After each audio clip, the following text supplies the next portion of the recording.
oh no, that's evil, you shouldn't do it. But that's kind of overblowing, isn't it, Michelle? They're not They're not saying that as part of the mix of a climate change package. It is not a balanced package. That is the issue. Chris Orr, what do you think? Well, I actually don't think that young children should be making the decision on their own just by watching something at school to not eat or have a balanced diet and get all the right things they should be, because they're young, growing bones, and all sorts of things are happening at 12, 13, and they should get all the right proteins and all the right nutrients into their bodies. And that's my concern, is that if they're making a decision by a course they've been doing at school over time, that's my concern. And I haven't read the package or seen the package, so I don't know whether it's balanced or not. My concern is that it's young people making a decision. Better response on this. 3 beautiful, happy, healthy kids on a vegetarian diet. They eat meat if they want to at a friend's house or if we're hosting guests, but the vegetarian diet means my kids are super eaters. They eat every veggie and colour put in front of them. Beets, chicken nuggets and chips and veggies being the side event. Another one here, lifelong vegetarian since 5 and long-term vegan, thanks to my mother who helped me work out how to eat a balanced diet despite not being vegetarian herself. I recall feeling alienated at school as one of only 3 vegetarian children. It's great to see it become more commonly accepted and supported. Do you either of you eat meat or vegetarian? What do you do, Chris? I am a meat eater, and that's fine, but it's my choice, and I'm an adult. I can make those choices. And I don't think I've eaten less meat, but I don't eat chicken nuggets and chips and all that sort of stuff. You Wagyu beef, yeah? Yeah, I do like my beef, yes, but I do recall not that long ago where people who don't eat meat, and it's not people I work with, but looking down their nose at me, oh, you still eat meat, do you? I felt almost, wow, I'm a pariah because I eat meat. Yeah, they get what very... about you, Michelle? I tell you what, I am instinctively a carnivore, but I could live on lamb, right? Yes, yes. And I will often have a salad at night with just hummus as a protein, and I will often have salmon. I'm not a big fish eater, but I cannot remember the last time I had a steak. But that's just personal choice. I'm just conscious that I do need to get a bit of protein into my body. I'm getting older. My bones need that sort of, my bones and my muscles need that.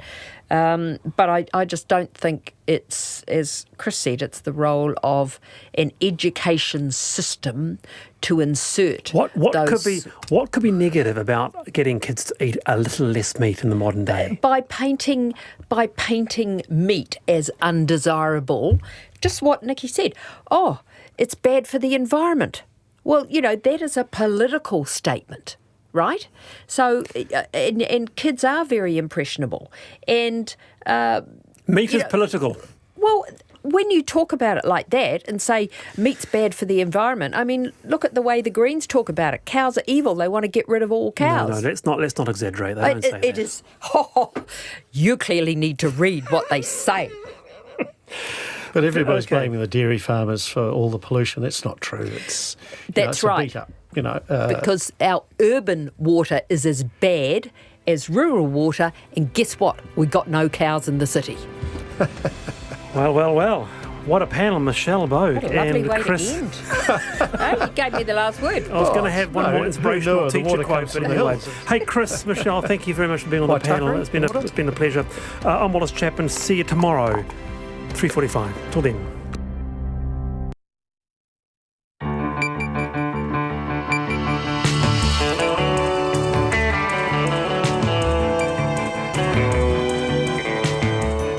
Te whakarongo mai koe ki te reo irirangi o Aotearoa. This is Checkpoint on RNZ National. I'm Lisa Owen.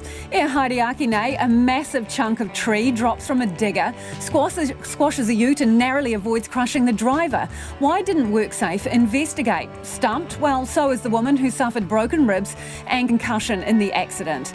We're at Ehumato as the Māori King's flag comes down. So does that mean Fletcher's time is up at the disputed Mangere site? A fake quake puts Wellington House foundations to the test. Mountaineers say plans to slap a $10 toll on the Remarkables Road is a bit steep. And a controversial American dog trainer whose techniques include hitting canines and using shock collars is headed here despite protests. And the ancient volcanic rocks magically transformed into art. RNZ News at 5. Kia ora, ko Susana Leatawa tēnei.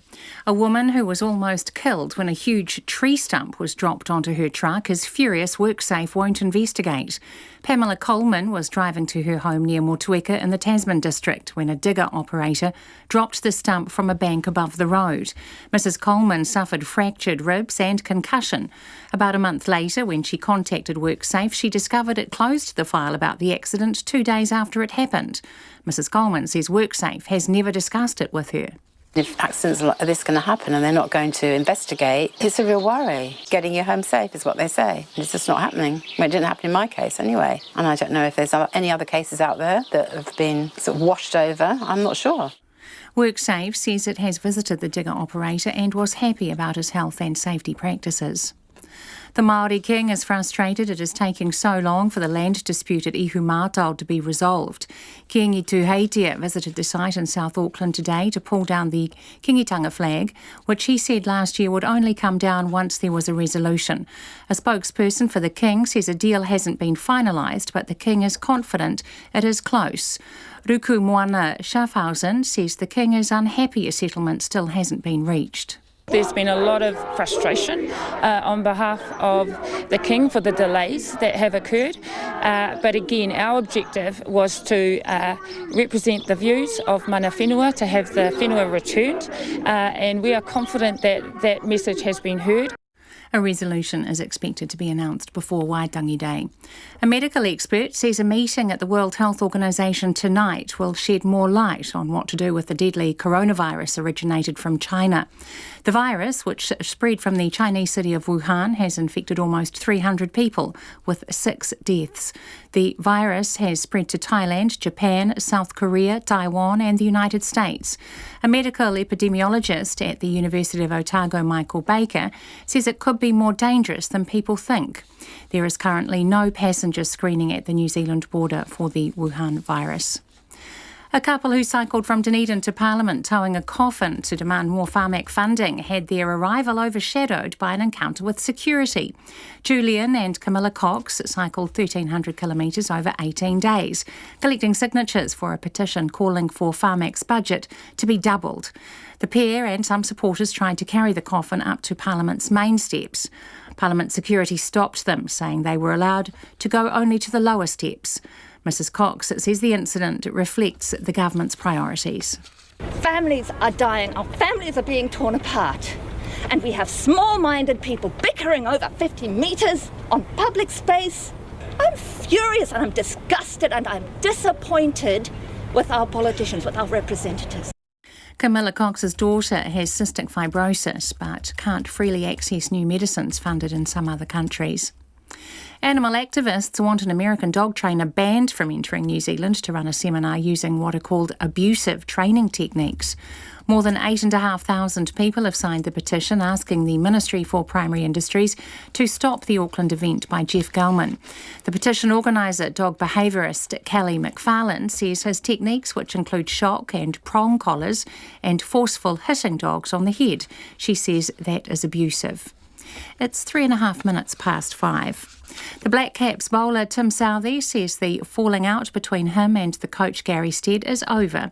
Southee was dropped from the final test against Australia earlier this month, despite the side missing several experienced players.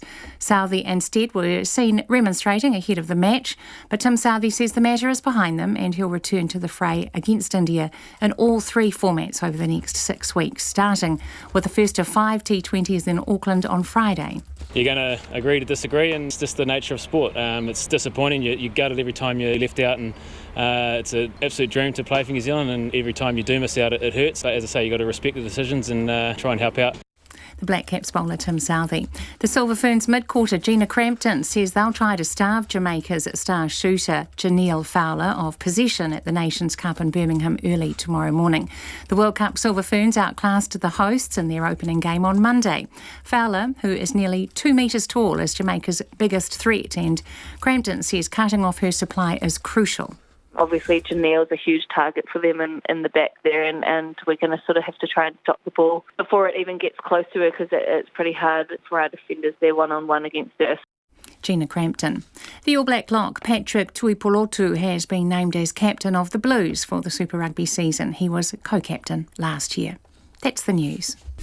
Shane Jones denies a conflict of interest. I'm not going to change my ways in terms of meeting and being open and accessible to people who want to promote investment.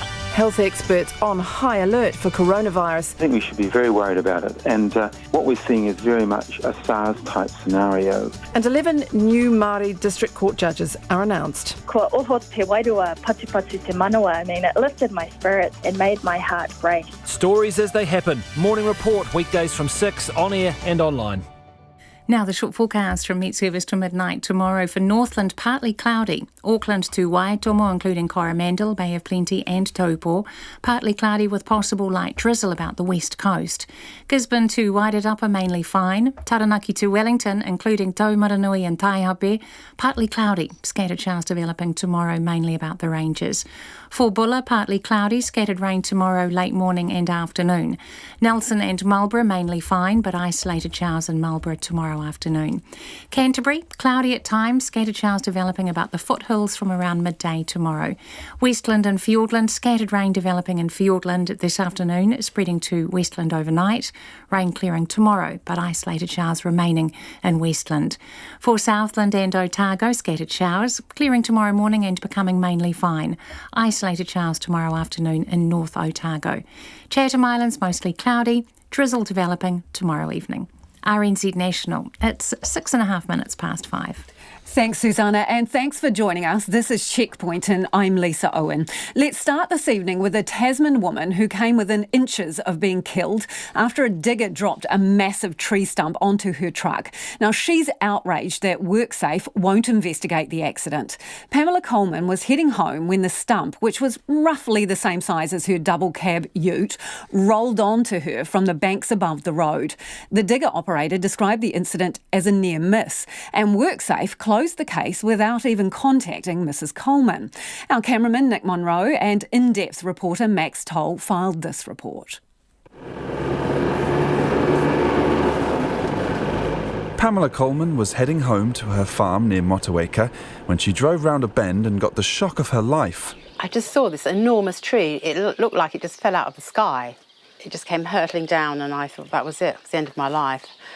And what happened was it bounced on the bonnet and then it went forwards and then just really luckily it just went back. When the enormous tree stump, roughly the size of her entire truck, landed on her bonnet, her face collided with her steering wheel with such a force that it cracked. Couldn't breathe. I didn't know at the time, but multiple ribs were broken and I just thought, you know, where is everybody? I'm on my own in the middle of nowhere.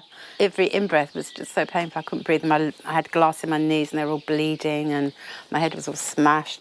Her truck was a write-off. Do you think perhaps a split second later you might have been killed? Or A nanosecond I would have been dead, without a doubt. A few moments later, the local school bus arrived behind her. If I'd have been driving faster, I'd probably missed the tree, but then she would have probably rammed into it. Yeah.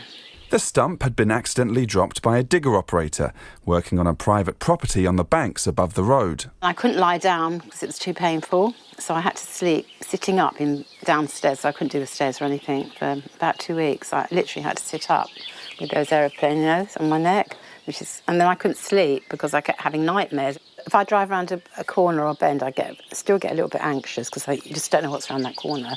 So I do get anxious going around corners, yeah. The accident happened in April last year. About a month later, Ms. Coleman called WorkSafe.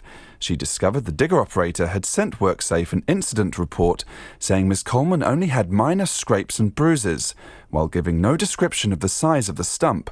WorkSafe had closed the file without contacting her. They called it a near miss. That's what they said. It was a near miss. A near miss. Yeah. So I just explained to them that I was seriously injured, and it nearly killed me, and I had photographs to show the state of my vehicle and everything else, and so I asked to reopen the file. WorkSafe did reopen the file, but again declined to investigate. No one talked to me. It wasn't investigated. I still can't get my head around why they wouldn't reopen it and look at it more carefully, because, I mean, their slogan is "Get you home safe," isn't it? I mean, how serious does it have to be? for them to investigate. WorkSafe says it takes all notifications of incidents seriously and understands Ms Coleman's concerns, but stands by its decision not to contact her or open an investigation. The agency says after Ms Coleman called, it visited the digger operator's site and came away happy another incident wouldn't occur. Garth Galloway, a lawyer specialising in health and safety law, says WorkSafe's lack of communication with Ms Coleman was poor and that an investigation was justified. Their decision-making around which matters they do investigate has to be absolutely critically thought through, and it's very important from the point of view of victims that takes place. And the thing that I question in this case is, is making a decision within 24 hours of receiving a notification. Does that really allow them an opportunity to truly consider that this is a matter that did not require any further investigation at all? In my view, that decision has just been made too quickly. The digger operator would not comment, but the owner of the property he was working on would. He's high-profile American businessman Gary Hirshberg, the co-founder of the organic yogurt company Stonyfield Farm. In 2018, he bought 69 hectares near Motueka, where he's building an organic farm and education centre. He offered to pay Miss Coleman $2,500 to make up the insurance shortfall for her written-off truck, but on the condition she sign a disclaimer that she wouldn't take any action against him and would never talk about the accident with anyone other than a lawyer or professional advisor. I just felt insulted, to be honest. I felt really insulted by that and upset. In a statement, Gary Hirshberg says despite never feeling any obligation to help, he chose to offer Ms Coleman money as a friendly, neighbourly gesture. He says confidentiality clauses are the norm in the US, and he's shocked Ms Coleman felt insulted. He says it's possible he still has a bit to learn about New Zealand's customs and practices. Come on, chicks. Ms Coleman remains upset and without closure, especially regarding WorkSafe's response to the accident. Basically, they're not doing their job. I mean, if things like accidents like this are going to happen and they're not going to investigate, it's a real worry. What is the purpose of WorkSafe if not to investigate incidents like this? Getting you home safe is what they say. And it's just not happening. Well, it didn't happen in my case anyway. And I don't know if there's any other cases out there that have been sort of washed over. I'm not sure. For Checkpoint, Max Toll. Now, if you were listening to that on the drive home, Max Toll and Nick Munro's piece will go up on our web page and Facebook page. You can see the pictures of the damage to the truck and the size of the stump. I'm interested in your feedback here. A near miss or serious enough to investigate further? WorkSafe says it visited the site, was happy with the practices there. Job done. What do you reckon? Text us on 2101. You can tweet us at Checkpoint RNZ, or you can send us an email. The address is checkpoint@rnz.co.nz. The Kingitanga flag is no longer flying at Ehumato, but the symbolic gesture isn't the end of the long-running land dispute. There has been pressure on the government to come to a resolution before the biggest events on the Māori calendar, Ratana and Waitangi, where the Prime Minister will have tough questions to answer over the fate of the contested Mangere site. The King's office has been frustrated at how long a resolution is taking, but says it is expecting an announcement before Waitangi Day. Miriana Johnson was there. The air was abuzz with anticipation as Kingi Tuheitia and his kahuiariki were called onto the paipai at Ehumato. The Kingitanga Rōpū sung a pai mārire mō tea as the maroon and gold-coloured flag, emblazed with the words ko te mana motuhake, was slowly pulled down. The flag was raised 7 months ago when Kingi Tuheitia first visited the whenua and said it would fly at Ehumato until a resolution was reached. A spokesperson for the King, Rukumoana Schaffhausen, said today that while a deal hasn't been finalised, it is close, and that's why the flag is coming down. The King is confident in the process, and we are confident that a resolution will be reached before Waitangi, yes. Save Our Unique landscape leader, Pania Newton, was there for the symbolic ceremony, beaming with pride. There was just a sense of relief that came over our whānau and the sense of pride that we've been able to accomplish as much as we have in so little time when we think about the history of injustice against Māori in Aotearoa. And so, I can't help but just smile. While it was a day of celebration for some, Ms. Schaffhausen says the King is unhappy a settlement still hasn't been reached. There's been a lot of frustration on behalf of the King for the delays that have occurred. But again, our objective was to represent the views of mana whenua, to have the whenua returned. And we are confident that that message has been heard. It's taken longer than we believe is necessary. But we have, as I said, we believe there is a pathway to a positive resolution. Ms. Schaffhausen says any resolution would not include funding from Waikato Tainui. Sources told RNZ in November last year that the Crown is considering lending money to the council so it can purchase the land from Fletcher Residential. RNZ understands that the current government position is that while all parties are in broad agreement, the final details of a settlement are yet to be worked through. Any announcement wouldn't be prior to the Cabinet's first meeting next Tuesday. And Auckland Mayor Phil Goff says a resolution, which he is confident will be reached soon, will still be subject to final approval by all councillors at the governing body next month. If the land is returned, Kiani Matata Sipu says whānau will also still need time to consider the future of their whenua, which hasn't been in their ownership since it was confiscated in the mid-1800s. To ask iwi what the future of this whenua looks like, you first have to allow iwi to breathe a little bit, to allow iwi to, for the first time, be able to have dreams and aspirations and then have those worked through. All eyes are now on the Prime Minister's arrival at Ratana on Friday. Mo te hōtaka o te ahiahi, ko Miriana Johnson tēnei. And Miriana's piece was filmed and edited by Dan Cook, and that will be up on our Facebook page and website too if you want to look back at the pictures. Fierce debate has played out in the US Senate, with politicians arguing over the rules surrounding President Donald Trump's impeachment trial. The Republican-controlled Senate has rejected 3 efforts by Democrats to get their hands on documents and evidence related to the trial. Democrats have called the proceedings a sham, while Republicans maintain the trial will be fair and bipartisan. The BBC's John Sopel has more. Hear ye, hear ye, hear ye. All persons are commanded to keep silent on pain of imprisonment. 1868, 1999, and now 2020. For only the 3rd time in American history, the Sergeant-at-Arms tells senators on pain of imprisonment that they must maintain silence and decorum in the trial of a sitting president, the 45th, Donald J. Trump. The Senate will convene as a court of impeachment. Presiding over it, the Chief Justice of the Supreme Court, John Roberts. But for all the veneer of this being a judicial process, this is really raw politics. The first person to be called was Pat Cipollone, the senior White House counsel, acting as the defence. We believe that once you hear those initial presentations, the only conclusion will be that the president has done absolutely nothing wrong, and that these articles of impeachment do not begin to approach the standard required. The central argument is whether witnesses should be allowed. The Republicans want the trial to be done and dusted in a little over a week, with no one called to give evidence. The chief prosecutor is Adam Schiff, the Democratic chair of the House Intelligence Committee. He says that would be a travesty. If the defendant is not allowed to introduce evidence of his innocence, it's not a fair trial. So too for the prosecution.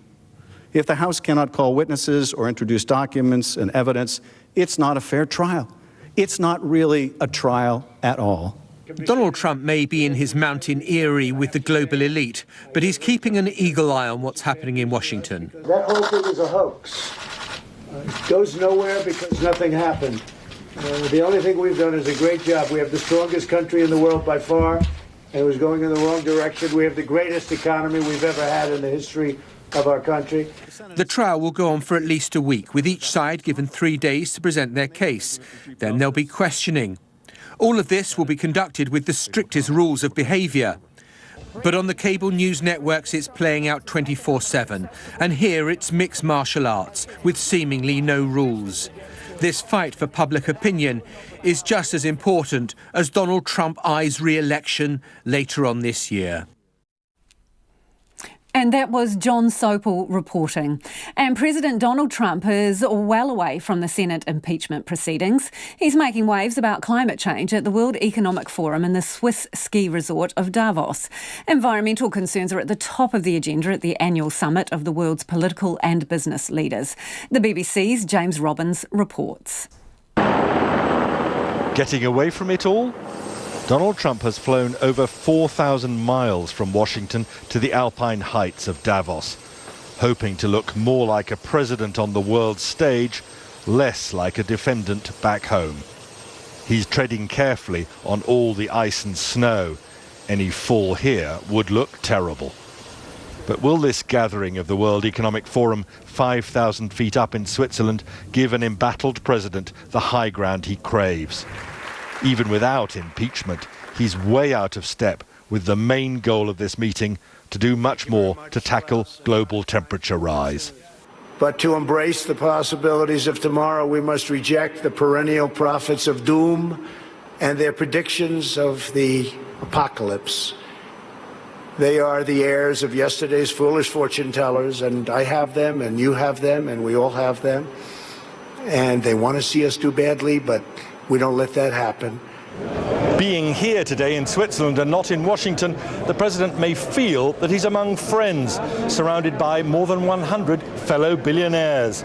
But in truth, he's in a much more vulnerable and uncomfortable position than any of them.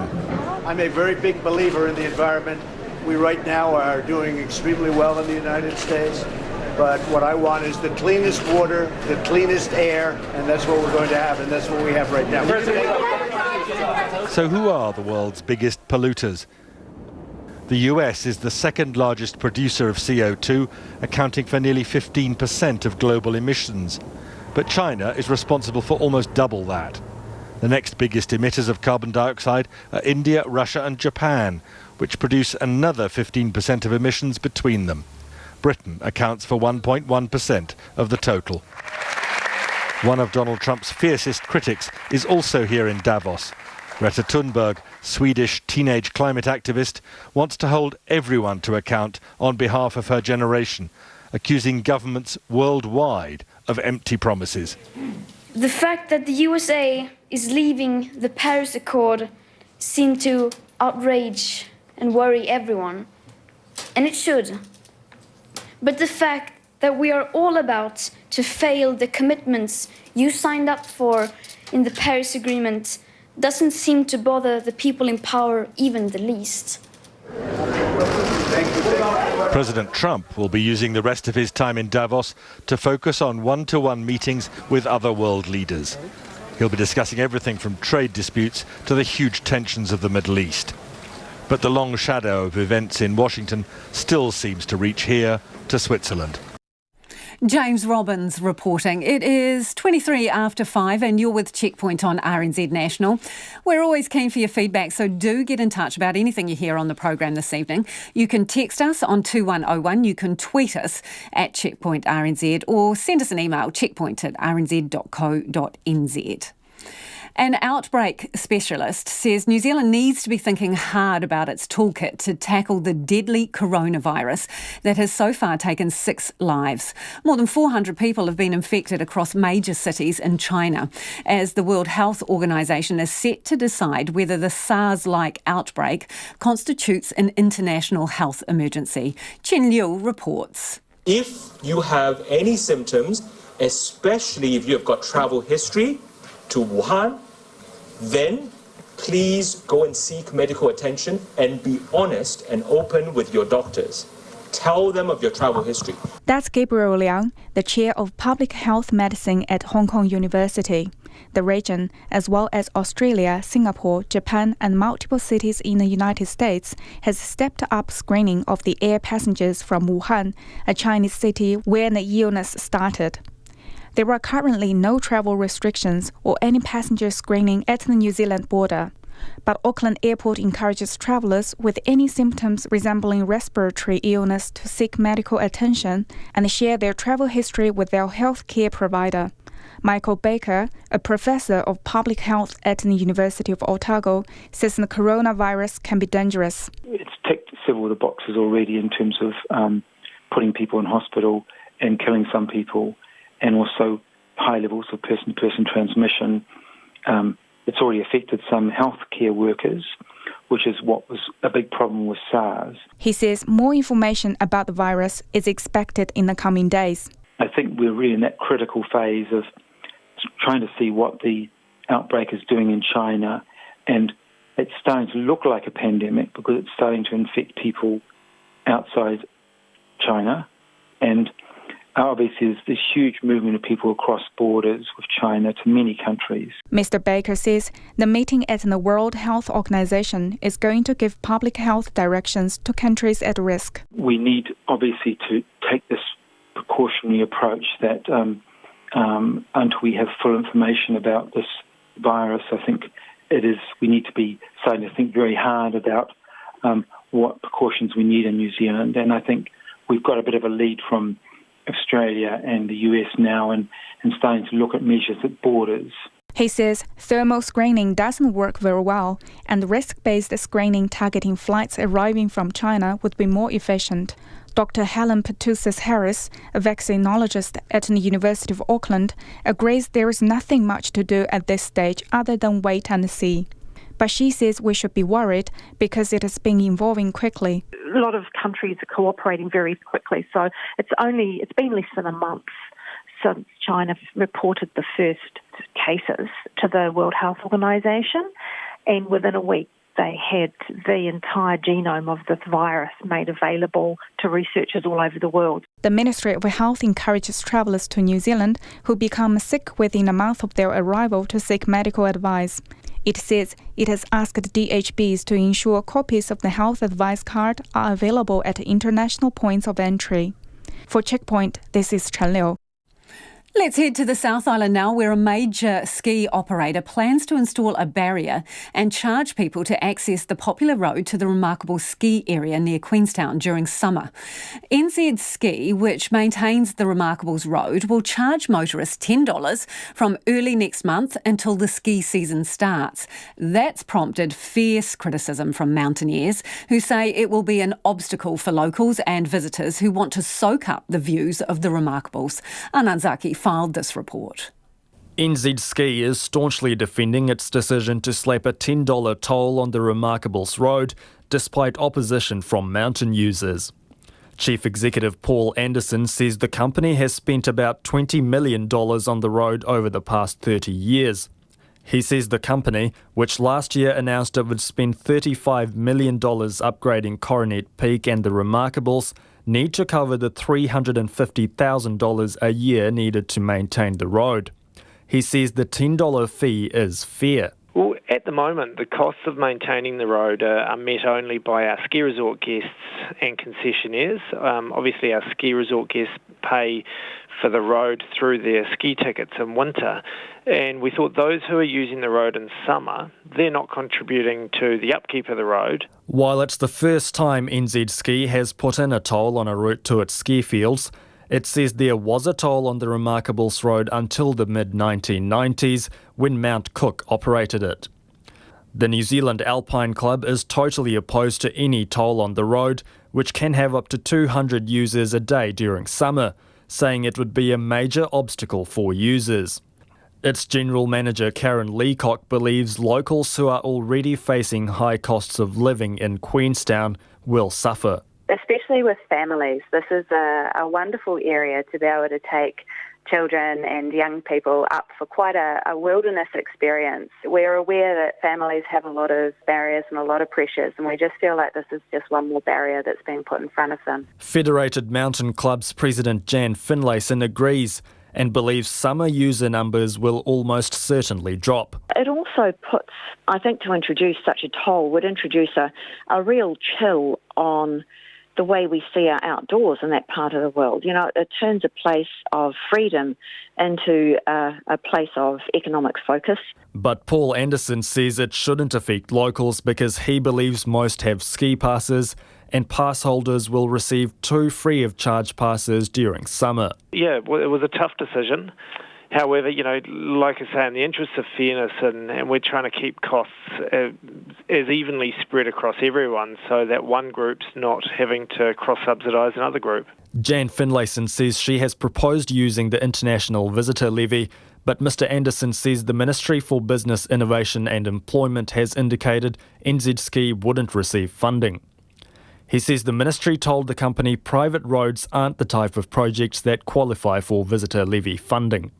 But Ms Finlayson says NZ Ski must show moral leadership in this situation. As leaders in the snow sports industry, that does, it rides off the back of our natural beauty. They have a role in moral leadership here, I think, and they need to consider the precedent-setting potential of this move, because they won't be the only concessionaires in a situation such as this. NZ Ski says the toll will be enforced from the 3rd of February and run until the second week of June when the ski season begins. Paul Anderson says the company has no plans to install a toll on roads to its other ski fields. In Christchurch for Checkpoint, this is Anand Zaki.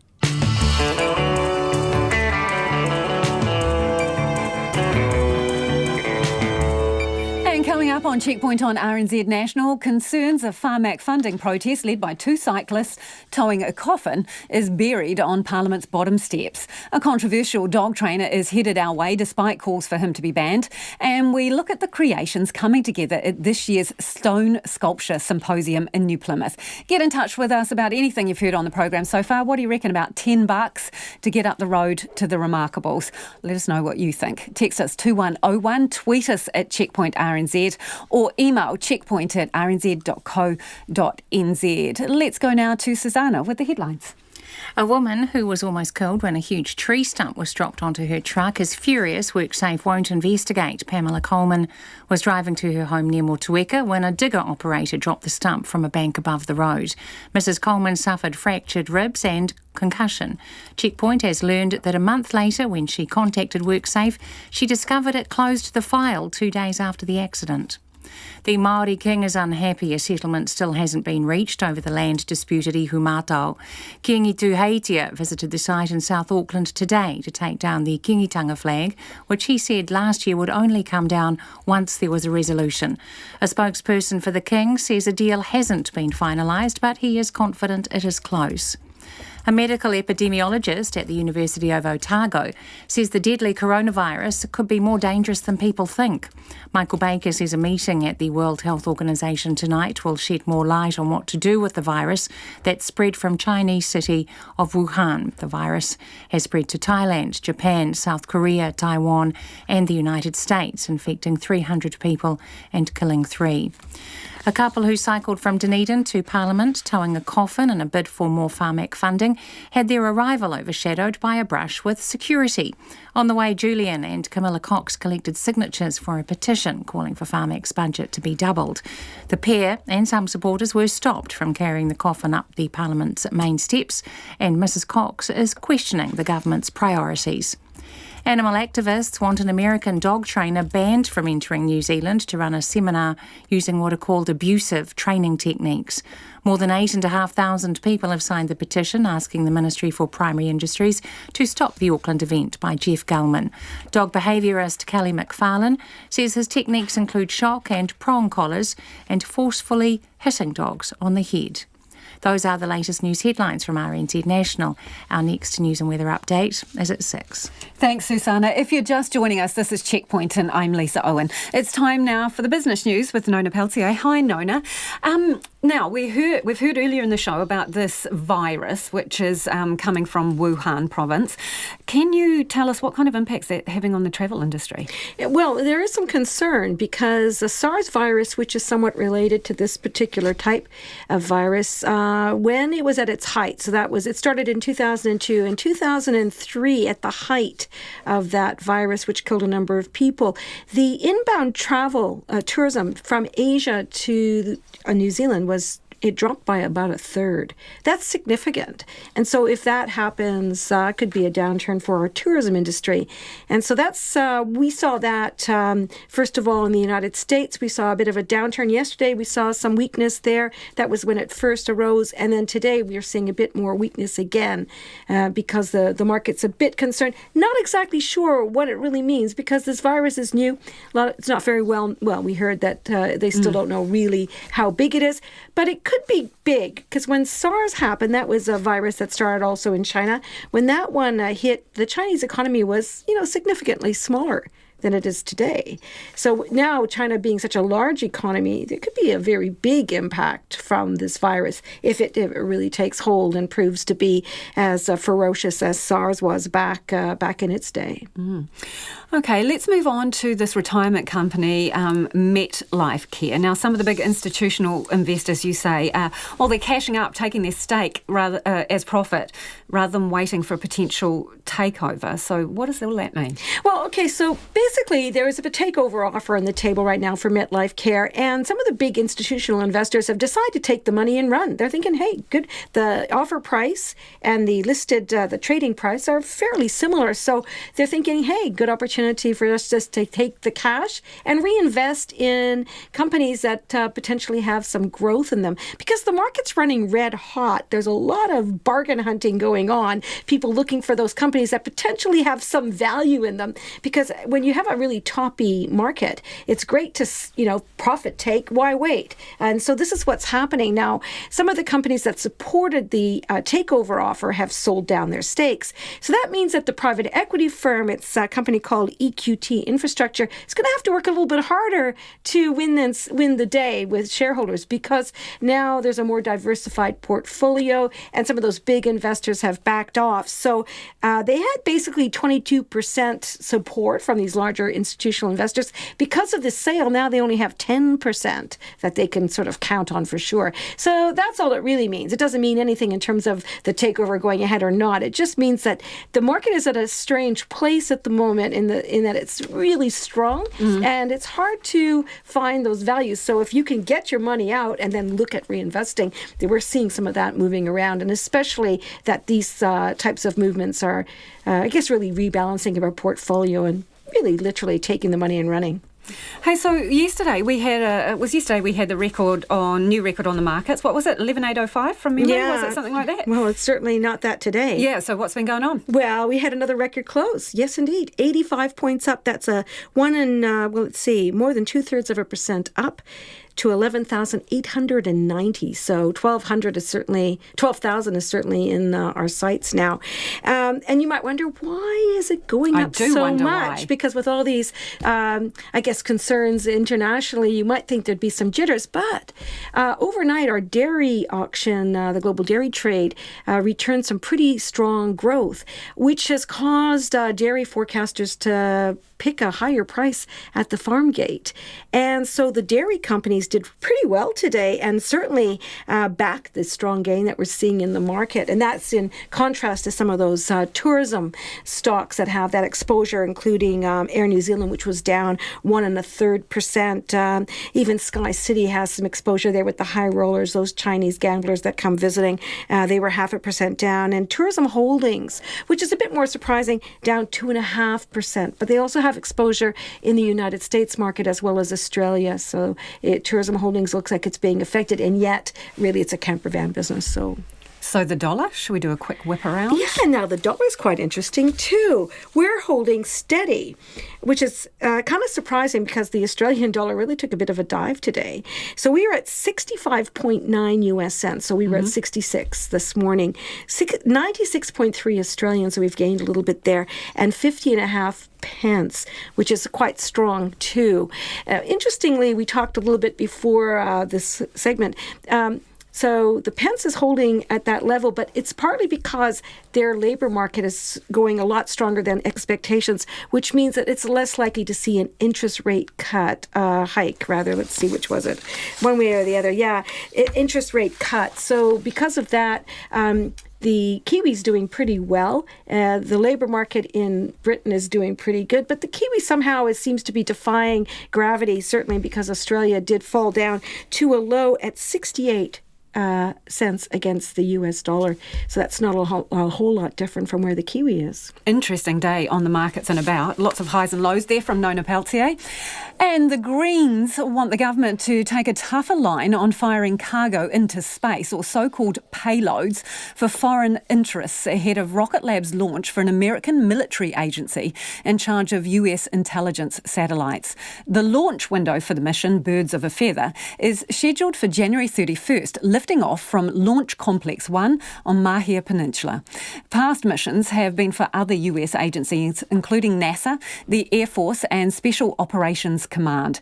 Each launch requires ministerial sign-off, but some payloads are legally banned, such as those carrying nuclear weapons or weapons of mass destruction. Green MP Golriz Garaman told our political editor Jane Patterson the rules are too loose and could put at risk our national interests.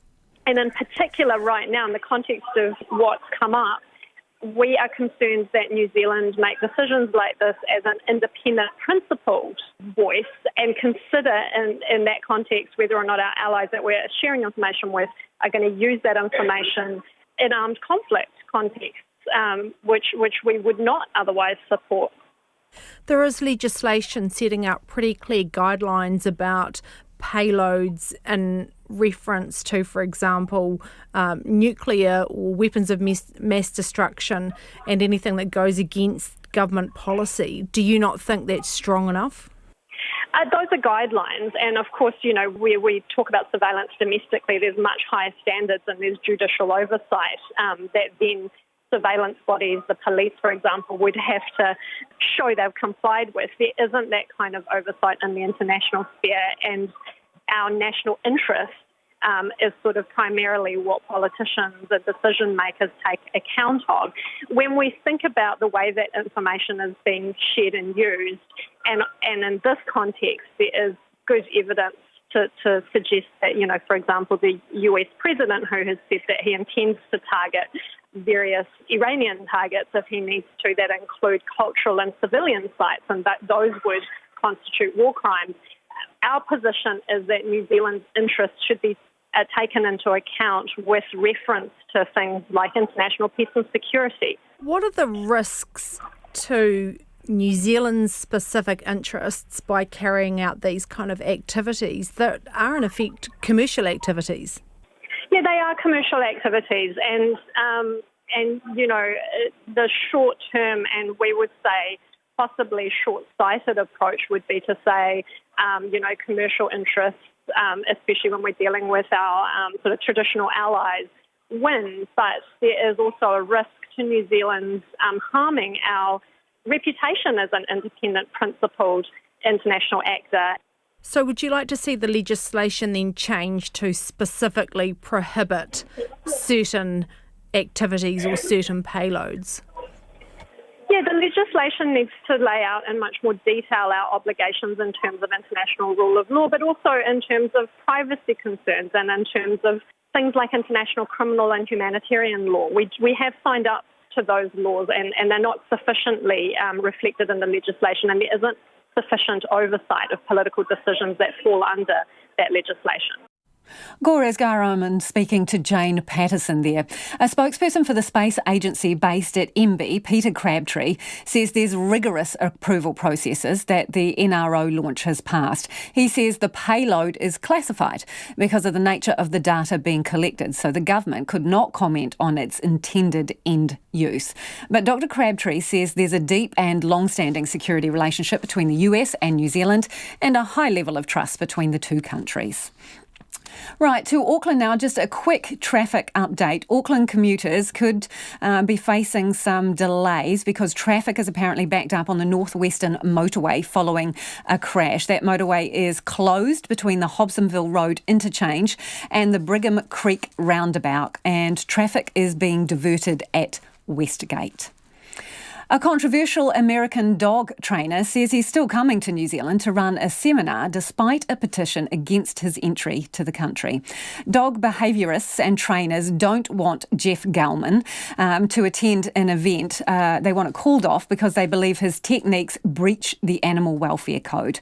More than 8,500 people have signed a petition calling for the Ministry for Primary Industries to ban the Auckland event because they say he uses abusive tools. Mr. Gellman says he's been receiving daily death threats from people opposed to his practices, but he still plans on coming to New Zealand. Charlotte Cook reports. A video of Rhode Island trainer Jeff Gellman hitting a dog over the head has circulated international media. It's a technique he calls bonking, where he tightly rolls a towel and hits it over the dog's head. Shock collars and prong collars, which are banned in New Zealand, are also part of his repertoire. But he says despite the uproar and dozens of daily death threats, he will still be coming to New Zealand in July. The original video we took and posted has been doctored for an agenda. We specialise in the most difficult of dogs. Dog behaviourist Kelly McFarlane says she started the petition because his techniques are abusive, old and outdated and shouldn't be condoned in New Zealand. We do also have scientific proof that using harsh punishment on dogs actually does create more problems and actually creates fear, and they certainly lose their trust in people, and we then start to see other behavioural issues arise because of the anxiety that the dog is suffering. Ms McFarlane is concerned Jeff Gellman's promotion of shock collars and bonking to a New Zealand audience will only cause more problems for dogs and their owners. But the Ministry for Primary Industries says it won't be intervening to prevent the seminar in Auckland. It says best practice is to train dogs calmly and patiently using positive reinforcement, and that dominance should not be established by physical punishment or processes that are psychologically harmful to the dog. MPI says electronic devices should only be used when without them the dog would be euthanised. Companion Animals New Zealand's General Manager David Lloyd says he would prefer Mr Gellman wasn't coming to New Zealand to share and promote his abusive techniques. He says they've been working for the past year to create an accreditation system, providing both regulation and recognition for dog trainers. We just need to make sure that people are treating animals ethically and training in the least aversive way, in a fair, free sort of way. Basically what we're trying to do is stop the psychological and physical abuse of animals. And the second thing is, how do you know you're hiring someone that is going to treat your animal ethically, and what does that actually look like? While Mr Gellman says his trip is going ahead, his social media sites have been disabled today and tickets to his seminar in July are no longer able to be purchased. For Checkpoint, Charlotte Cook. It is about 5:45. I'm Lisa Owen and you're with Checkpoint on RNZ National. Let us know what you think about that. Should the dog trainer be allowed to come to New Zealand despite people being concerned about the techniques he uses, including shock collars and whacking dogs over the head with a rolled up towel? You can reach us by text 2101. You can tweet us at Checkpoint RNZ or email checkpoint@rnz.co.nz. There are hopes an earthquake simulation in Porirua might result in homes being better prepared for a big shake. Houses on Christchurch's Port Hill suffered more damage than houses in other areas during the Canterbury earthquakes, even though the ground shaking was roughly the same. Now, the Earthquake Commission is on a mission to find out why that was and prevent the same level of damage in future quakes. Our reporter Logan Church and video journalist Dom Thomas start their report up a hilly farm above Wellington. On an inconspicuous hill just off the Haywoods Hill Road north of Wellington, 4 large wooden platforms have been built, each with different foundations. A grey box-shaped machine sits on top, and when turned on, counterweights rock the platforms backwards and forwards. So what we are doing, the grey box up the top, is a counter-rotating shaker, and it imparts a lateral shaking movement in one direction to the floor structure. That's Roger Shelson of Brands and an experienced structural engineer, and his job today is to make an earthquake, or at least controlled shaking. It's all to test how different building foundations act in a quake. The foundations in front of us are standard piles, often seen in older buildings. When the machine is on, the revs are turned up and the platform starts to rock. and we can see the joints between different parts of the wooden beams start to shake loose. We're told the earthquake recreated here today would be significant. There are certain aspects of the behaviour that surprised me. I was expecting that the joints would be the weak link, the connections between the different pieces of timber. They are a weak link, we know that quite well, but I also found that the foundations moved in the ground a lot more than I was expecting. And I'm quite an experienced engineer, so that was quite a significant finding. The idea of the research came after the Canterbury earthquakes of 2010 and 2011. EQC, which is funding this research, paid out $10 billion in the aftermath. Its head of resilience, strategy and research, Joe Horrock, says homes on Christchurch's Port Hills reacted very differently to those on the plains below. So we learnt from the Canterbury earthquakes that a lot of homes on the slopes, on the hillside, on the Port Hills, didn't fare so well compared to their counterparts experiencing the same shaking on flatland.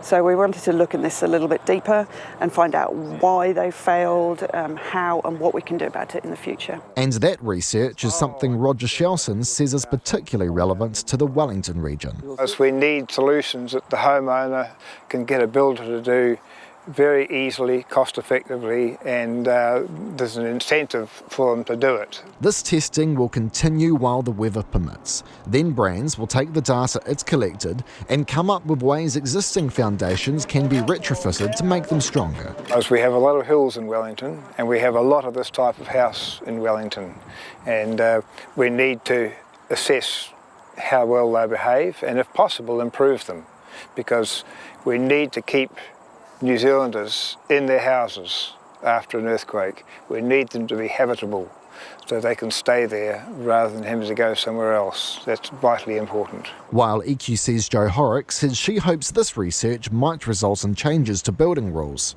We hope that the building code might be changed, or there might be new codes or standards that are developed for houses on sloping land.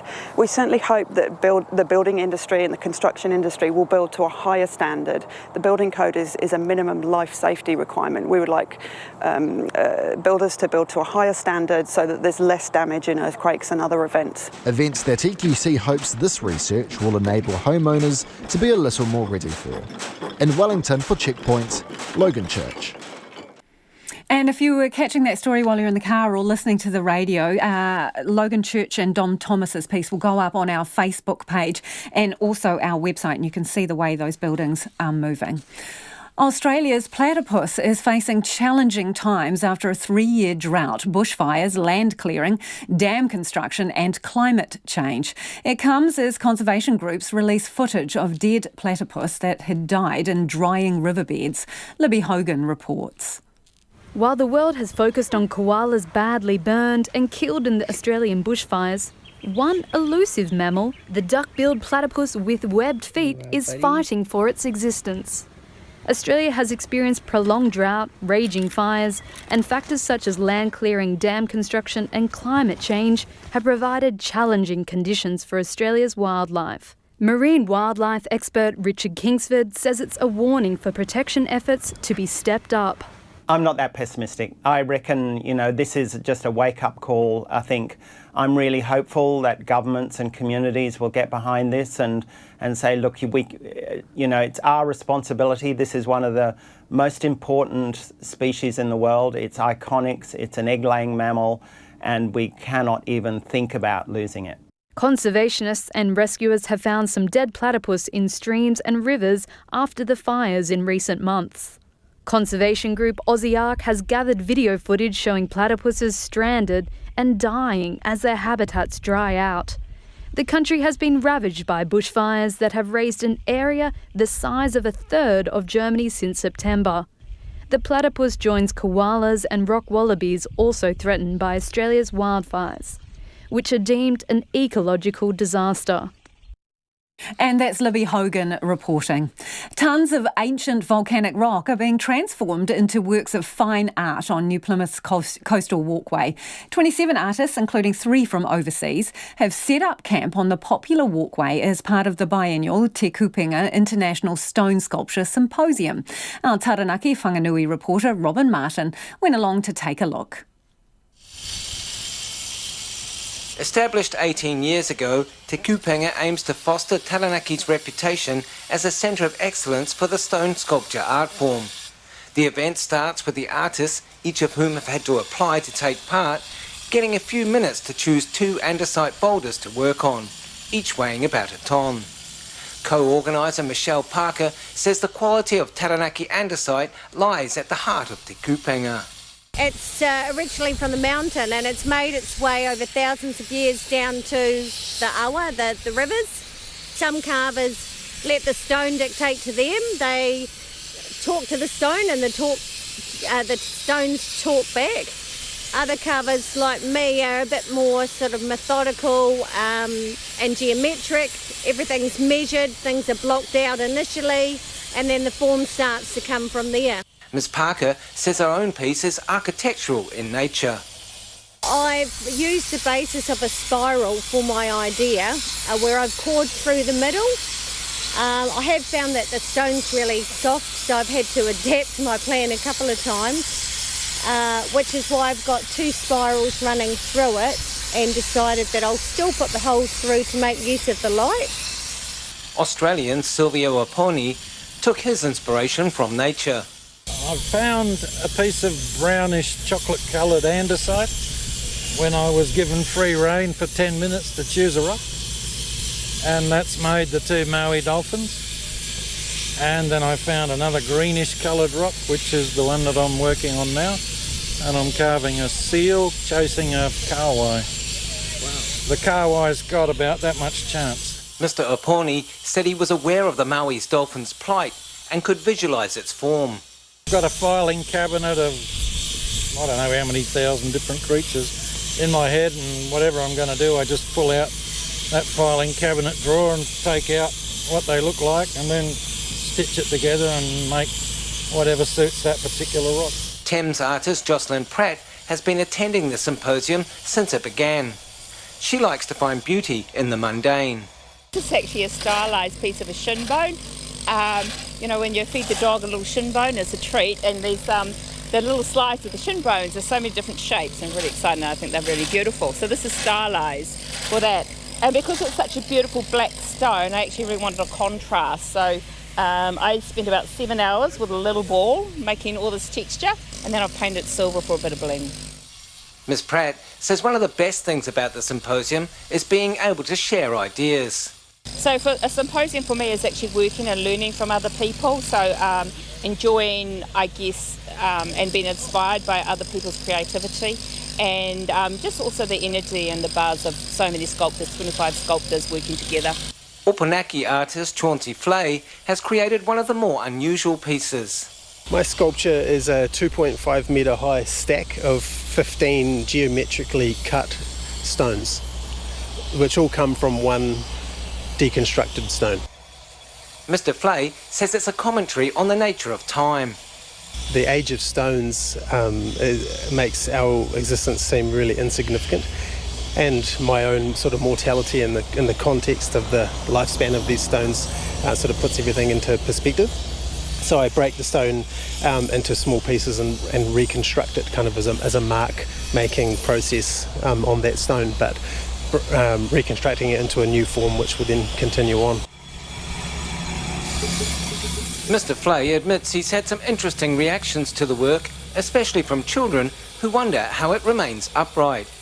The artists have to finish their works by Friday before the site opens for public viewing ahead of an auction on February the 1st. Last symposium, the most expensive piece sold for $17,000. I ngā mutu mo te hōtaka o te ahiahi nei, ko Robin Martin ahau. Some pretty impressive creations there, and you can check out the photos that Robin Martin took online. We're getting a lot of feedback from you on various topics this evening. In fact, a story we ran earlier in the program about the Tasman woman, Pamela Coleman. Now, her ute was hit by this massive tree stump that fell from a digger, landed on top of her truck. She had broken ribs and a concussion, and WorkSafe didn't investigate. They closed the file. She's asking questions about why they didn't take a closer look.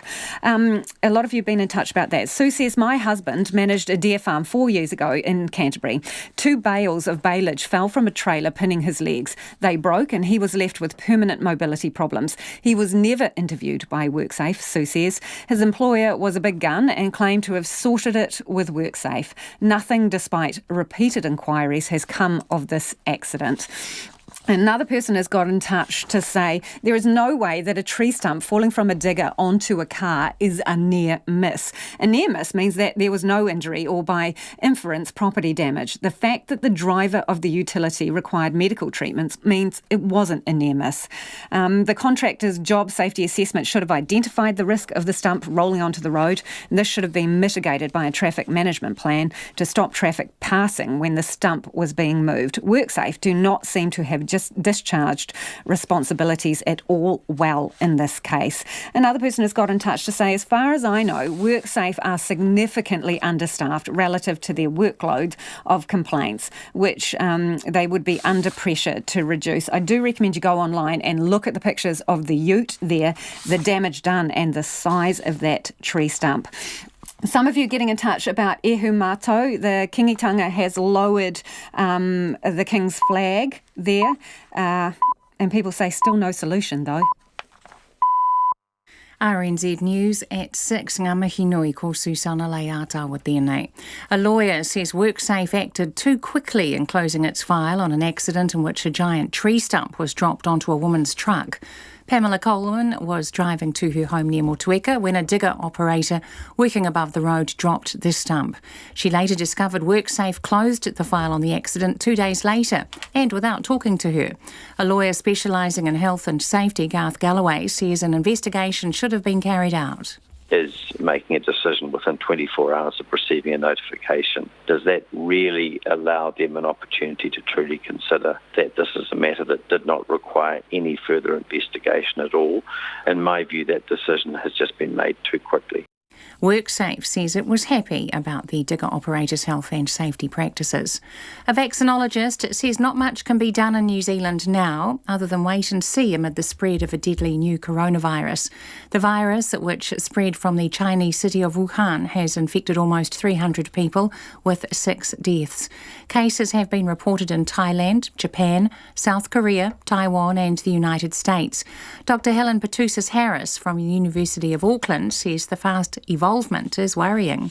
A lot of countries are cooperating very quickly, so it's been less than a month since China reported the first cases to the World Health Organization, and within a week they had the entire genome of this virus made available to researchers all over the world. Dr. Patusis-Harris says the World Health Organization is meeting tonight and will shed light on what's next.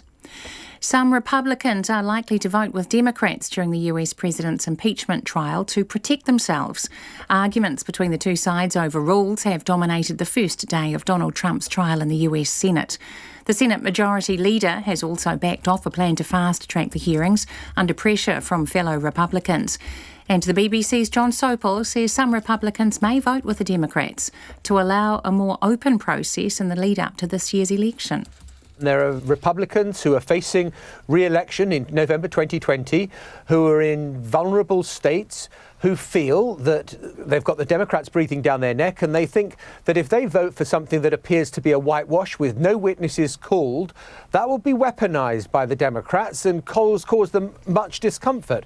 The BBC's John Sopel in Washington. Auckland's mayor says the recent cancellations by ferry company Fuller's are unacceptable and must be addressed. Phil Goff called a meeting with Fuller's today after it cancelled 3 ferries on Monday. Fuller's is blaming cruise ship congestion. Auckland Transport rejects that. Mr Goff says there's been a lack of communication between the parties. We expect the people expert in this area to get together, to sort out their differences and to come forward with one story, one interpretation and one set of recommendations, not to have conflicting stories and conflicting recommendations. Phil Goff says he's asked for a working party to explore tightening restrictions on cruise ship activity and improving communication between cruise ships and Fuller's. There is heavy traffic on the northwestern motorway in Auckland after a 2-car crash. State Highway 16 is currently closed in both directions after the crash near Brigham Creek Road about 5 o'clock. block. The 2 people have been taken to hospital with serious injuries. Trampers and climbers are upset at a proposed road toll to access the Remarkables ski area near Queenstown over summer. NZ Ski, which operates the Remarkables Road, wants to charge $10 from next month. Outdoor recreation groups are criticising the move, saying it will be an obstacle for both locals and visitors. The president of the Federated Mountain Clubs, Jan Finlayson, believes that the number of summit visitors to the Remarkables will almost certainly drop. I think to introduce such a toll would introduce a real chill on the way we see our outdoors in that part of the world. You know, it turns a place of freedom into a place of economic focus. NZ Ski says it has spent about $20 million on the road in the past 30 years and believes the $10 charge is fair. The search is finally over for Twisel's missing Lotto winner. The winner of the $17.1 million prize on December the 28th says they were in shock when they saw the numbers line up and tucked away their lucky ticket for a few days to let it sink in. The winner, a South Islander, says the money will change their life. They plan to pay off close friends' mortgages and do some travelling, something the winner says they did little of previously. Lotto says the winner came forward on their own and was not found by a private investigator. It's coming up to 5 minutes past 6. The Silver Ferns mid-quarter Gina Crampton has issued a warning to their Nations Cup rivals, saying the New Zealanders intend continuing their domination at the tournament. New Zealand outclassed hosts England 64-48 in their opening game on Monday and played Jamaica in Birmingham tomorrow morning. New Zealand are without several veterans, including former captains Laura Langman and Katrina Rore, and Gina Crampton admits they were a little surprised at how quickly the team gelled in the win over England. But she says the coach dame Nolene Taurua is demanding they take their game to another level. Trying to get a bit of dominance out there, really. I think that, we held a really good spot towards the end of last year and after World Cup, but we sort of want to stamp our mark a wee bit and really sort of take control of the games and display what we can for a longer period of time. And dominance is a huge word for us at the moment that we're really striving for. The All Black lock Patrick Tuipulotu has been named as captain of the Blues for the Super Rugby season. Meanwhile, Australia captain Michael Hooper is stepping down as skipper of the New South Wales Waratahs and will be replaced by Wallabies teammate Rob Simmons. The New Zealand doubles player Marcus Daniel and his Austrian partner have lost in straight sets to the 6th seeds in the first round of the Australian Open. Australian cyclist Caleb Ewan has won the second stage of the Tour Down Under in Adelaide, with New Zealander George Bennett finishing 10th. That's the news. Tonight on Nights, we've got a window on the world of the animal toll from this summer's Australian bushfires. We'll try to blind you with a bit of science in our first hump quiz of 2020. We find out about Danger Space, a new app designed to identify trouble spots on the roads before they find us. And Pedro Amigo talks about his work as an escort for gay men with disabilities on Nights with me, Brian Crump, after the news at 7 on RNZ National. Now the short forecast from Met Service to midnight tomorrow. For Northland, partly cloudy. Auckland to Waitomo, including Coromandel, Bay of Plenty and Taupo, partly cloudy with possible light drizzle about the west coast. Gisborne to Wairarapa, mainly fine. Taranaki to Wellington, including Taumaranui and Taihape, partly cloudy, scattered showers developing tomorrow, mainly about the ranges. For Bulla, partly cloudy, scattered rain tomorrow, late morning and afternoon. Nelson and Marlborough, mainly fine but isolated showers in Marlborough tomorrow afternoon. Canterbury, cloudy at times, scattered showers developing about the foothills from around midday tomorrow. Westland and Fiordland, scattered rain developing in Fiordland and then spreading to Westland overnight. Rain clearing tomorrow but isolated showers remaining in Westland. Southland and Otago, scattered showers clearing tomorrow morning, becoming mainly fine. Isolated showers tomorrow afternoon in North Otago. Chatham Islands, mostly cloudy, drizzle developing tomorrow evening. RNZ National. It's coming up to 8 minutes past 6. Thanks, Susanna. If you're just joining us, this is Checkpoint and I'm Lisa Owen. A number of countries are rushing to contain the deadly coronavirus, which has now claimed the lives of 6 people and affected over 400 others. Chinese authorities are concerned the outbreak could spread even quicker during the Lunar New Year travel rush. Cases have been confirmed in Japan, Thailand, South Korea and now the United States. Checks are taking place at airports, railway stations and along key arterial routes in a number of countries. The ABC's Thomas Oriti reports. In downtown Hong Kong, this pharmacy's doing a roaring trade on surgical face masks. As the new coronavirus spreads, store manager Ronnie Yick says people aren't taking any chances. The epidemic appears to be spreading, he says. Hong Kong also has a prior experience of such outbreaks, so everyone's awareness is very high. Q Lam is on the street wearing a mask. I'm afraid, she says. These days, the diseases are getting serious. If that's just a precaution, the situation's a little more serious in the central Chinese city of Wuhan, the epicentre of the outbreak. City workers are spraying disinfectant on the streets, just a day after a Chinese government expert revealed that the virus can spread from one person to another.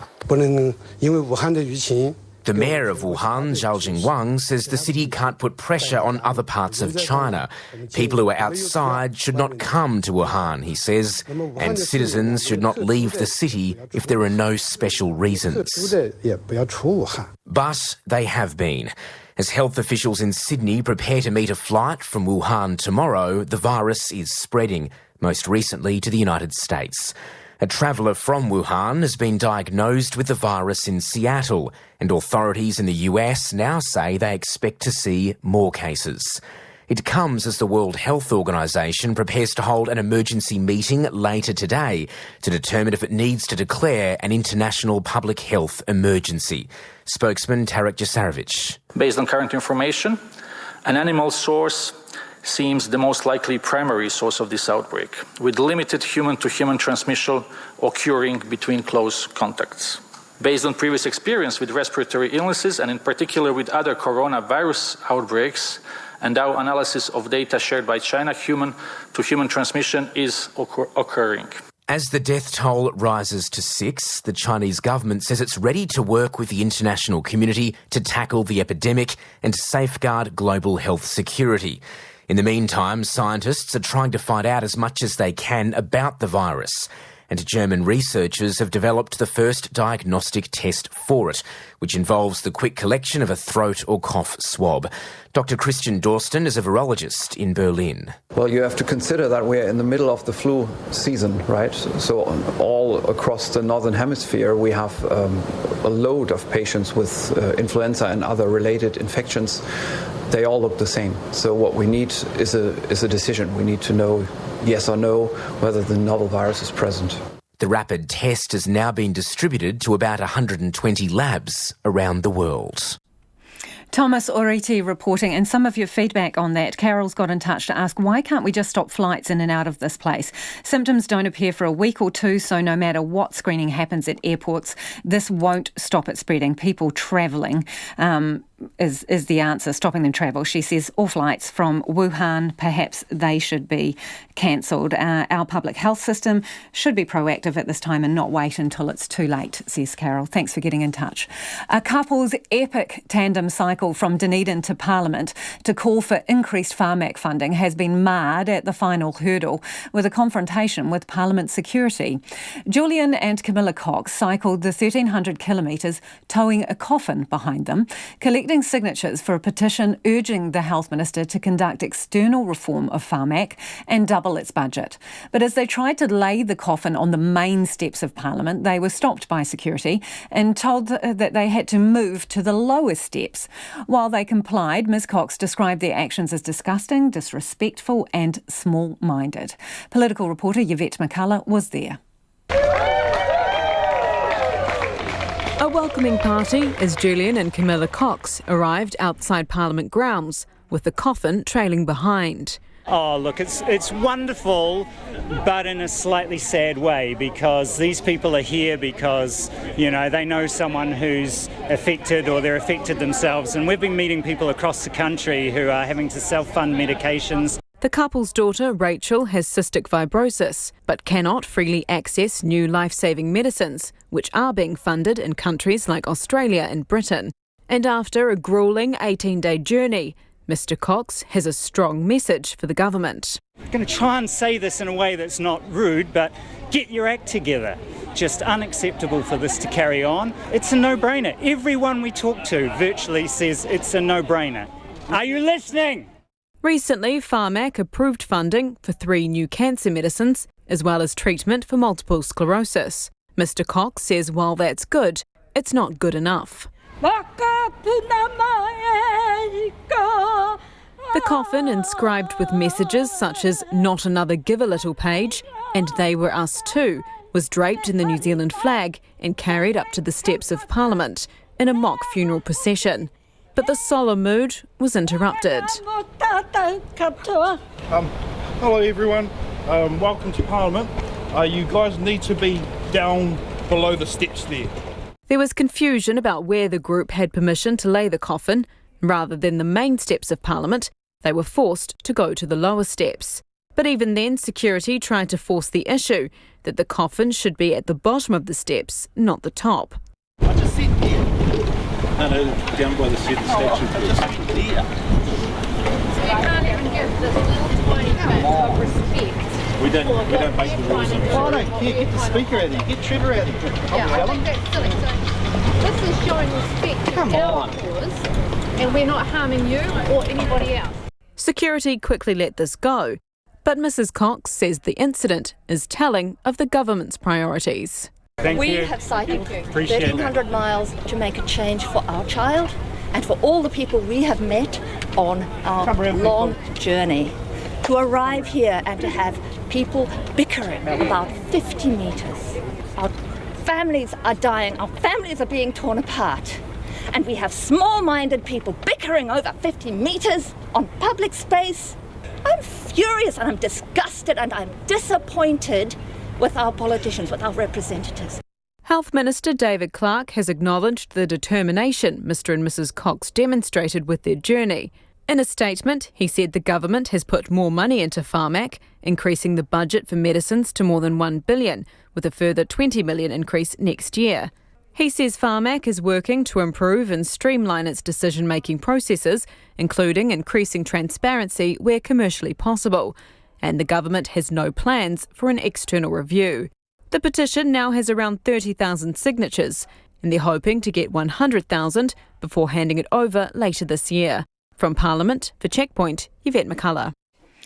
Customers of a meal subscription service, HelloFresh, have been left with a sour taste in their mouths after being charged for deliveries they say they cancelled. Families say they had to throw out the meals, which turned up unexpectedly, but the company behind the mix-up maintains there was no glitch with its ordering system. Ruth Hill reports. Lower Hutt resident Frank McCall has a subscription to the weekly meal kit delivery service HelloFresh, but she skips most weeks unless she likes the look of the menu or she has a particularly busy week ahead. At the end of November, I went through and I made sure that everything was skipped while we were away. And then while we were away, I got a text to say that my box was being delivered that day. And so I rang them up and they said that I hadn't skipped that week, even though I know that I'd gone through and made sure that I had. Mrs McCall was told she should have taken a screenshot of her cancellation notice, but nowhere on its terms and conditions does HelloFresh give this advice. Initially, they said that I would have got an email if I'd skipped, which was incorrect. But then finally I talked to someone who said that I wouldn't, but that since I couldn't prove that I had skipped it, they weren't prepared to give me a full refund. Mrs McCall was not alone in experiencing problems that week, with scores of other customers posting on social media about unexpected deliveries. Cambridge woman Susan Quorum enjoyed a free trial of HelloFresh at the end of last year, but says she put deliveries on hold for the holidays. She was horrified when she checked her bank account the week before Christmas and saw the money had been debited. So their solution was for me to gift it to a friend, and I said, well, I'm not going to be here and I'm a single parent that can't really afford it and need to budget for it if I'm going to buy that kind of thing. So they went away and had a chat and then got back to me and said that the best they could offer me was a 50% refund, but they still had to deliver it. The food arrived the day she was leaving on holiday, but most of it had to be thrown away. Mistakes happen, but it happened to a lot of people, and it's superbly crap customer service just to say no sorry. Consumer New Zealand's head of research, Jessica Wilson, says if customers cancel their order with the required notice, they are entitled to a full refund. The company can't try to impose unreasonable steps in the cancellation process either, such as requiring a screenshot of your cancellation request.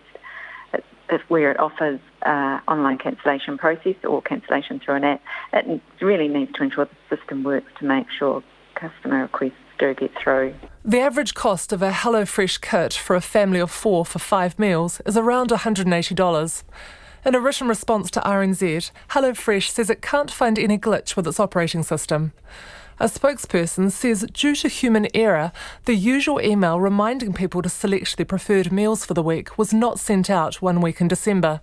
Once HelloFresh became aware of the problem, it was able to process last-minute cancellations and full refunds where possible. Where the weekly cut-off deadline had passed, the company made partial refunds to others as a gesture of goodwill. Frank McCall says she has never received a meal choice email, so that wasn't the problem in her case. And the company has lost Susan Quorum's custom. Which is a shame because I loved it and the meals were great and I'm a terrible cook. Consumer New Zealand suggests aggrieved customers can lay a complaint with the Disputes Tribunal. The Commerce Commission says if customers feel HelloFresh has breached the Fair Trading Act, they can complain to the Commission. For Checkpoint, Ruth Hill. It's almost 20 after 6 and you're with Checkpoint on RNZ National. A few of you getting in touch about our earlier story about the company NZ Ski, major South Island ski operator, and they're planning to put a barrier up and charge people $10 from early next month until the ski season starts, and that is for the use of the Remarkables road there. A lot of people have got in touch to say the proposed road toll is completely fair and reasonable. Without the road, the public would not have any access. This company maintains the road. There should be a user charge on the Remarkables road all summer. Locals could get some vouchers maybe. In the past, distant past, we paid a road toll on all ski field roads happily. Another person says $10 is fair to charge for the drive up to the Remarkables ski field. Someone has to pay for the upkeep. And Nita has got in touch to say, lived in Queenstown for 5 years, some 33 years ago, worked in hospitality and tourism. Definitely feel that local people should not have to pay to see nature's beauty that belongs to all, but overwhelmingly you're saying $10 seems fair. Sam says $10 is a tiny amount to charge to access a privately maintained road that costs a lot to service. Maybe mountaineers should build and maintain their own road with which they can allow the public to use for free. Thanks for getting in touch. Lawyers for Britain's Prince Harry and his wife Meghan have issued a legal threat to media organisations over paparazzi that have followed them to Canada. They say photos of Meghan walking her dogs in a park amount to harassment. Matthew Larotonda reports. Lawyers for Britain's Prince Harry and his wife Meghan have issued a legal threat to media organisations over paparazzi that have followed them to Canada. The Duke and Duchess of Sussex moved to Canada partly to escape Britain's tabloid press, but the couple says that recent photos of Meghan walking her dogs in a Canadian park that surfaced in several of the papers amount to what they call harassment. Harry has said in the past that Meghan faced, quote, bullying from the tabloids similar to what his mother, Princess Diana, faced. Diana died in a car accident in 1997 trying to escape paparazzi. The couple also won substantial damages last year from one outlet that took aerial photos of their old home in England. The lack of privacy forced them to move out. Buckingham Palace confirmed over the weekend that Harry and Meghan would no longer be working members of the royal family, losing much of its financial contributions as they transition to their new, more removed roles. Hoteliers are reluctant to stop using travel website Trivago despite a court ruling in Australia. The price comparison website has been found guilty of misleading and deceptive conduct across the Tasman. In New Zealand, the Commerce Commission says it's received 18 complaints about Trivago in 5 years, but has no current investigation into the company. As the ABC's Gavin Coote reports, the tourism industry appears to be very reliant on the platform. Remember, Trivago shows you all the different prices for the exact same room. And that's how you can be sure that you find your ideal hotel for the best price. It's meant to make it easier for people to find the cheapest price for a hotel room, but Trivago is actually highlighting the prices being offered by its biggest advertisers. Rod Sims is the chairman of the Australian Competition and Consumer Commission. Trivago makes its money by the commissions paid by those advertising on its website. They prioritise those people who pay the largest commission on their website. Therefore, the consumers are getting directed to advertisers which most benefit Trivago rather than advertisers which most benefit consumers. Trivago's been found guilty of this misleading behaviour in the federal court. It also found the German-based company used strike-through prices or text in different colours to give a false impression of price reductions, when in fact it was comparing a standard room offer with that of a luxury room at the same hotel. The ACCC, which brought on the legal action in 2018, hopes the court ruling alerts consumers that they can be easily misled. But some in the tourism industry don't find the tactics all that alarming. I mean, obviously, they're salespeople as well. Klaus Kinnertatter manages the Tankstream Hotel in Sydney.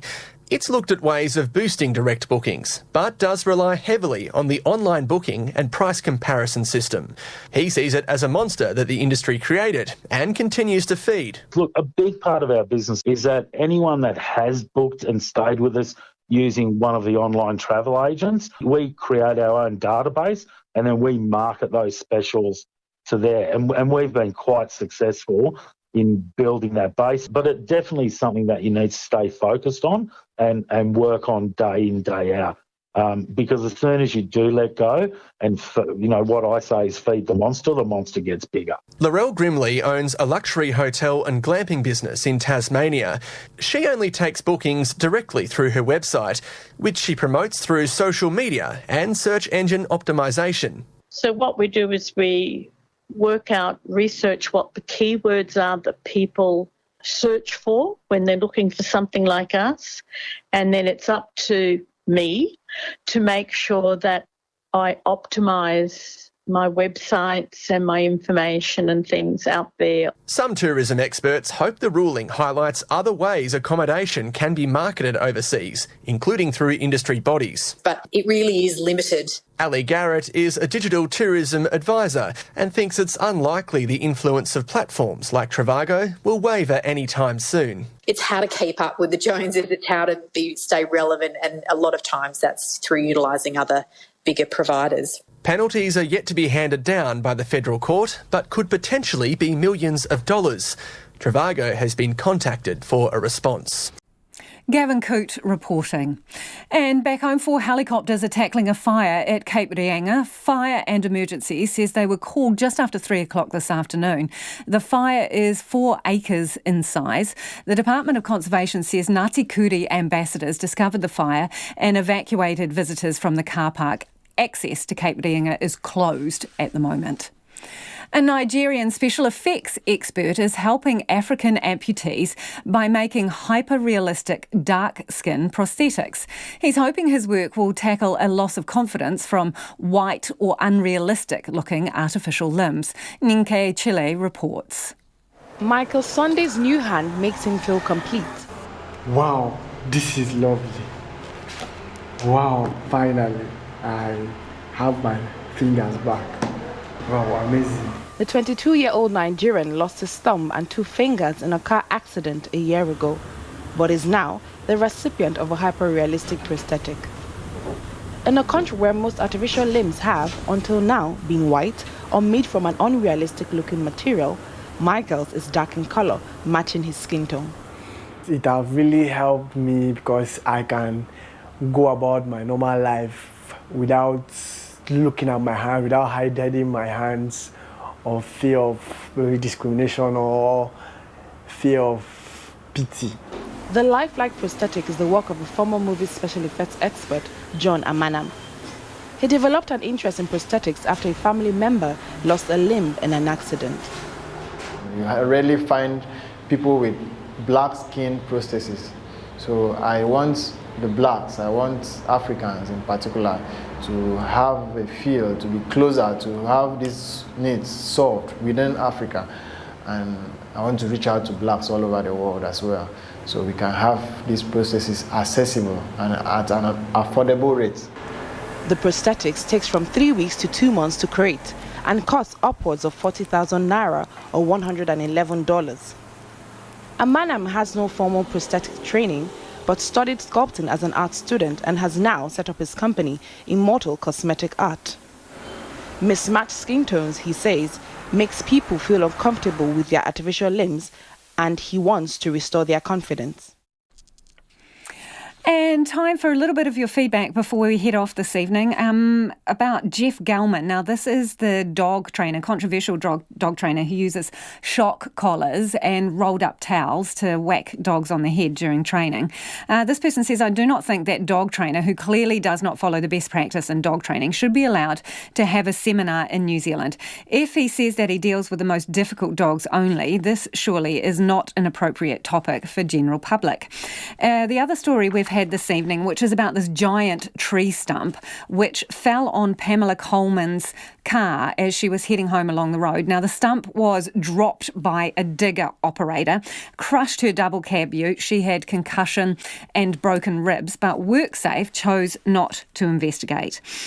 Some feedback there. This person says you need to ask WorkSafe what their threshold is before they investigate. My understanding is that they are so under-resourced that many accidents, such as the logging stump one, are no longer investigated. This also, though, there's a bourgeois disconnect where people want cutting red tape for cheap, quick housing, but also want health and safety to be involved with a stump removal, where to close down a road costs thousands of dollars and a lot of paperwork. That is all we've got time for this evening. Thank you for all your feedback. Don't forget, you can look at our visual stories online. We will be back tomorrow. RNZ News headlines at 6:30. The death toll from coronavirus in China has risen to 9, with 440 confirmed cases, as Chinese authorities try to control its spread by discouraging public gatherings. A lawyer says WorkSafe closed its file too quickly on an accident in which a massive tree stump was dropped onto a woman's truck. Arguments between Republicans and Democrats over rules have dominated the first day of President Trump's impeachment trial in the US Senate. A survey shows Australians are tightening their purse strings because of the country's deadly bushfires, and 4 helicopters are tackling a fire at Cape Reinga at the top of the North Island.